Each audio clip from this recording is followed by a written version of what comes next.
Nah, apa sih yang dimaksud dengan sistem itu? Sistem adalah sekumpulan prosedur dan metode yang saling berhubungan untuk mencapai tujuan tertentu. Nah, dalam organisasi, sistem itu terdiri dari beberapa subsistem yang tentunya saling mendukung ya. Jika satu bagian berubah, maka bagian yang lain juga tentunya dapat terpengaruh. Nah, di dalam sistem itu terdapat data dan informasi.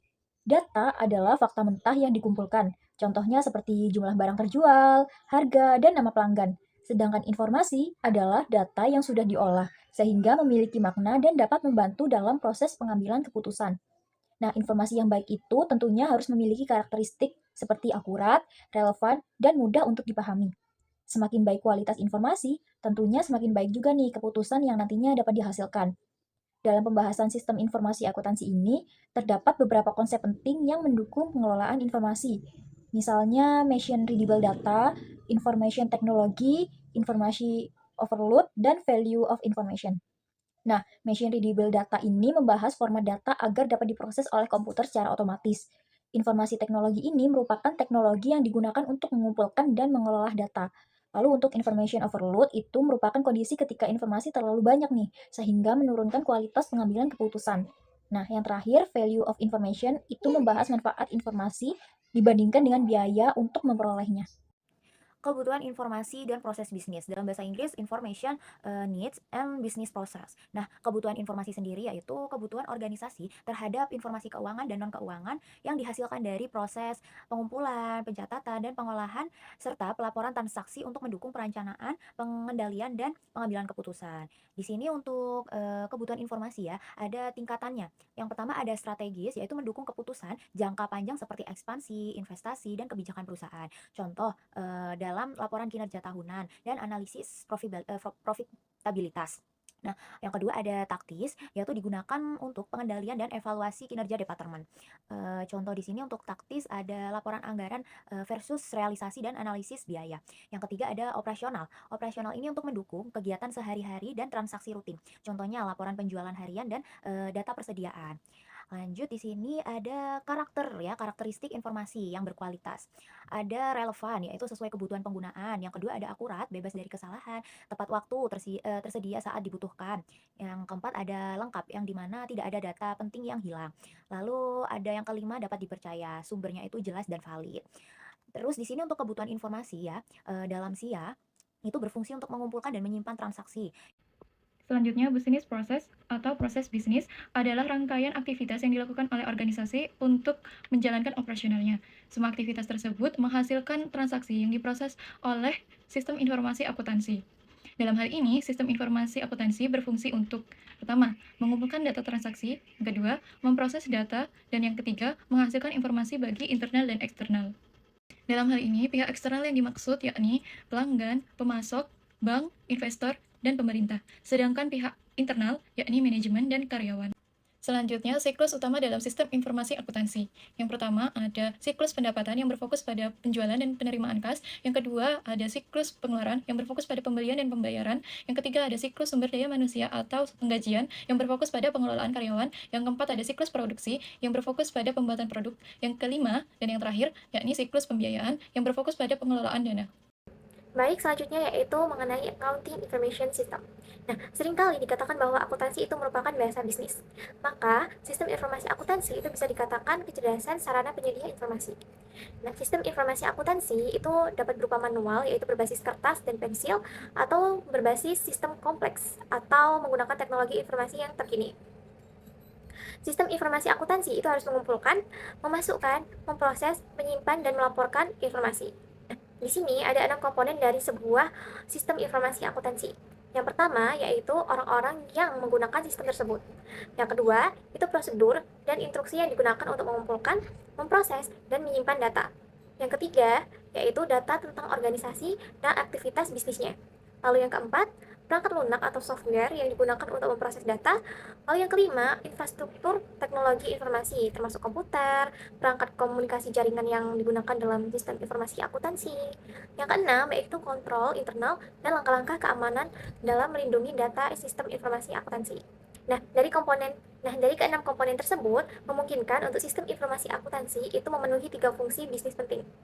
Yang pertama, yaitu mengumpulkan data dan menyimpan data tentang aktivitas organisasi, sumber daya, dan personel. Yang kedua, mengubah data menjadi informasi, sehingga manajemen dapat merencanakan, melaksanakan, mengendalikan, dan mengevaluasi aktivitas, sumber daya, dan juga personel. Yang ketiga, menyediakan kontrol yang memadai untuk melindungi aset dan data organisasi. Selanjutnya, yaitu bagaimana sistem informasi akuntansi ini dapat memberikan nilai tambah bagi sebuah organisasi. Nah, yang pertama yaitu dengan meningkatkan kualitas dan mengurangi biaya produk atau layanan. Lalu yang kedua, yaitu meningkatkan efisiensi. Yang ketiga, berbagi pengetahuan. Lalu yang keempat, meningkatkan efisiensi dan efektivitas rantai pasokan. Lalu yang kelima, meningkatkan struktur pengendalian internal. Dan yang keenam, meningkatkan pengambilan keputusan. Sistem informasi akuntansi itu dapat menggunakan kecerdasan buatan dan juga analitik data. Nah, AI ini menggunakan sistem komputer untuk meniru proses kecerdasan manusia. Seperti yang pertama yaitu pembelajaran atau learning, memperoleh informasi dan juga aturan untuk menggunakannya. Lalu yang kedua yaitu penalaran atau listening, menafsirkan data dan menggunakan aturan untuk menarik kesimpulan. Lalu yang ketiga yaitu perbaikan diri atau self-improvement, belajar dari informasi dan pengalaman masa lalu untuk meningkatkan aturan. Nah, sekarang adalah contoh bidang-bidang penggunaan AI. Yang pertama adalah bisnis. Algoritma AI itu dapat membantu meningkatkan pelayanan pelanggan. Lalu yang kedua yaitu pendidikan. Nah, sekarang AI itu bisa otomatis menilai tugas mahasiswa atau siswa dan juga mengevaluasi kinerja. Lalu yang ketiga yaitu keuangan. Nah, sekarang banyak AI yang bisa memberikan saran untuk membeli saham atau dijual. Dan juga ada aplikasi keuangan yang dapat membantu melacak pengeluaran dan juga pemasukan. Lalu yang keempat itu ada kesehatan. Nah, AI ini dapat membantu mendiagnosis lebih baik dan lebih cepat dibanding manusia dan meningkatkan hasil pasien dan menurunkan biaya. Contohnya dokter yang menggunakan IBM Watson untuk menganalisis data pasien dan membantu mendiagnosis. Nah, selanjutnya yaitu data analytics atau analitik data. Analitik data itu adalah penggunaan perangkat lunak dan algoritma untuk menemukan, mendeskripsikan, menafsirkan, mengomunikasikan, dan juga menerapkan pola-pola bermakna dalam data guna meningkatkan kinerja bisnis.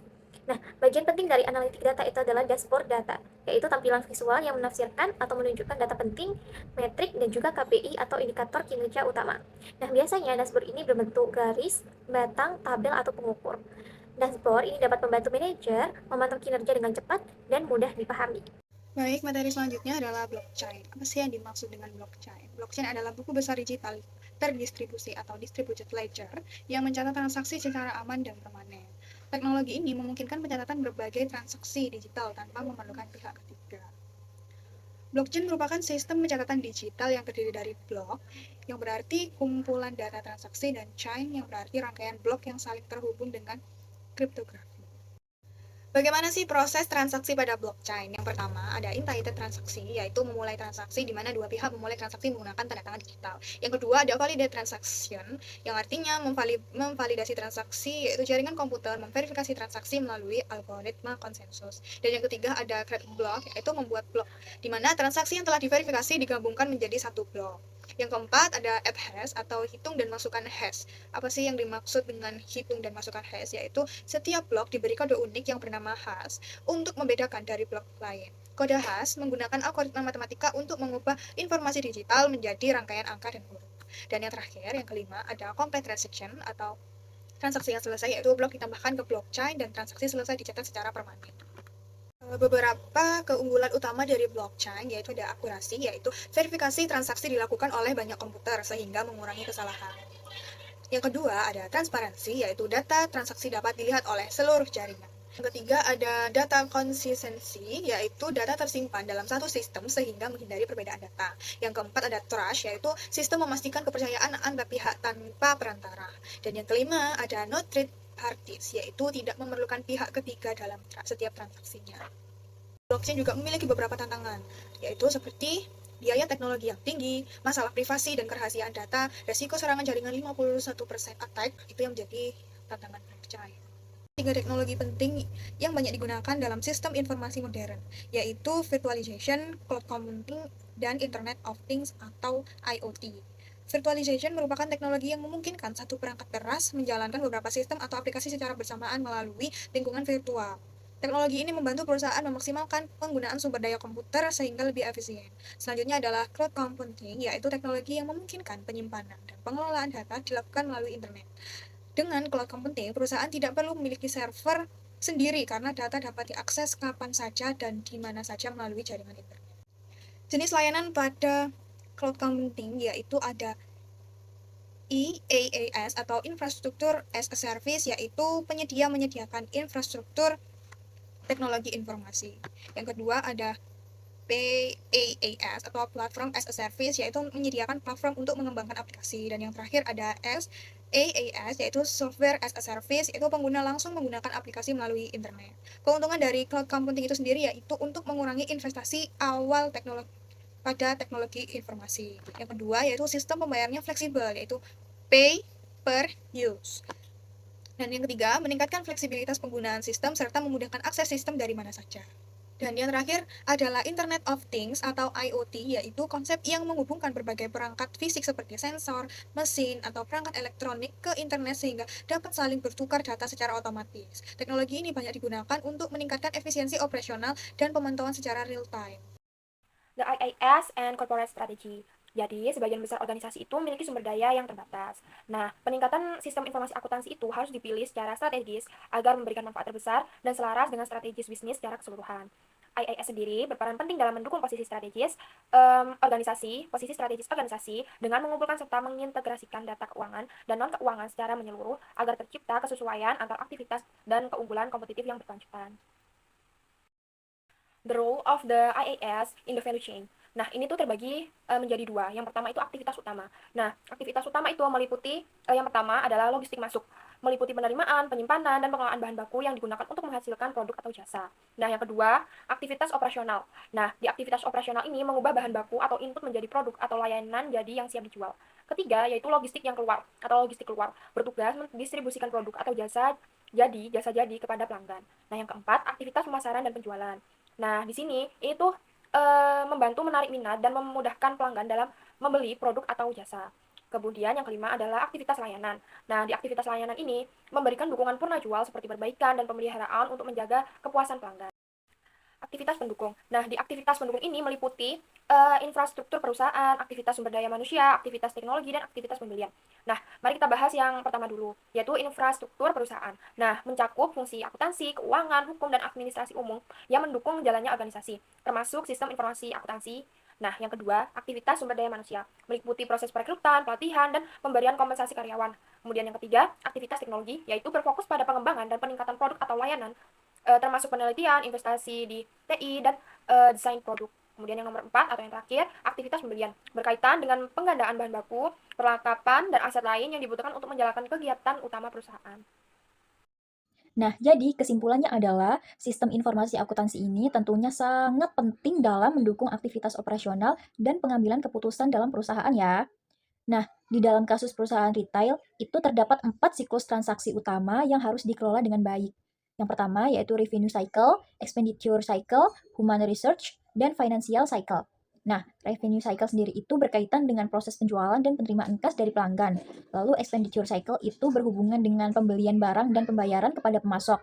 Human research itu mengelola data karyawan dan penggajian. Lalu yang terakhir, financial cycle itu berkaitan dengan pendanaan perusahaan seperti pinjaman dan pembayaran bunga ya. Nah, dari keempat siklus ini tentunya saling terhubung dan pada akhirnya itu berakhir pada sistem buku besar dan pelaporan keuangan. Nah, oleh karena itu, perusahaan tentunya membutuhkan sistem informasi akuntansi yang dirancang dengan baik agar seluruh transaksi dapat dicatat secara akurat, diproses secara efisien, dan menghasilkan informasi yang relevan serta tepat waktu.